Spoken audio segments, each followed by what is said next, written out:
I've been very fortunate to have grown in a family where I was one of 4 girls, and my parents never ever, saw that as a disadvantage. In fact, they really encouraged us to be whoever we thought that we could be, to dream and to dream big. And sometimes I think we don't do enough of that with the young women around us. We're always, telling them that if you're a girl, you should be doing this or you should be doing that. And I think that's a real problem.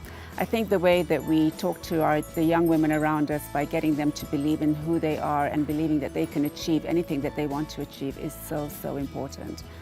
My family always, encouraged me to do whatever I wanted to do, to be whoever I wanted to be.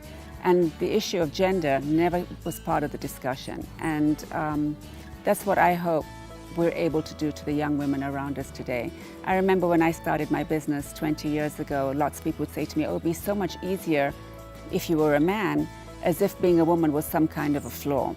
And I have to say that, there've been challenges being a woman doing the kind of things that I'm doing. But I've been happy to embrace those challenges, and I don't really want to be boxed into a female entrepreneur or a leading African female voice. I just want to be an entrepreneur, and I want to be a leading voice, not in a box just because of the fact that I'm a woman. And that's why I think for women it's so important that we play on the same playing field as men. We should never ever feel that we can't be something just because we're women. I think it's really critical that if we want to be treated equally, that we act equally, that we're able to come to the table knowing what value we're bringing, which is exactly the same, if not better, than our male peers. And quite often I go to events and we're talking about quota systems or women needing to be treated differently.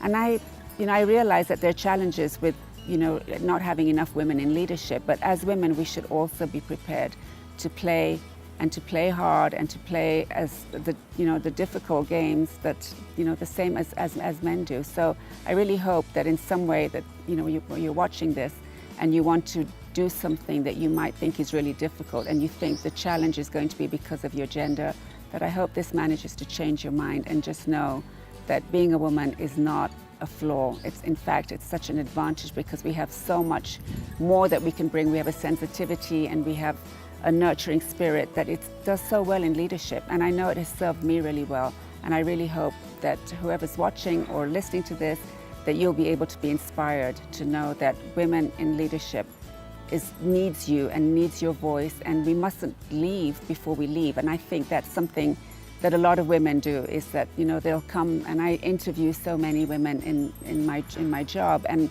they're always talking about, well, I'm going to do this until I have my children, and so when you're interviewing, you just wonder, well, how long will that person actually be there? When I don't think we should be saying that, because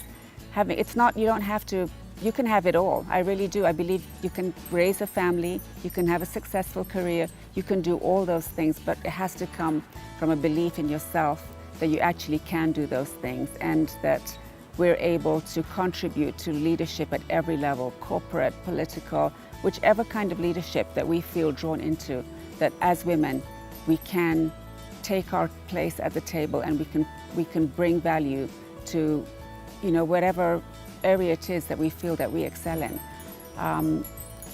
Our young daughters and children around us, they also need to be encouraged to know that they can actually excel in their fields. I have a daughter and a son, and I've treated them both equally, and they both know that they can achieve whatever they've chosen to. They've chosen 2 very different interests, and they're both doing really well. And it's just so important that as mothers and sisters and aunts and daughters ourselves, that we empower and encourage the young women to really aspire, because if we are able to impact positively on these young women, we can actually inspire a whole generation of women coming after us.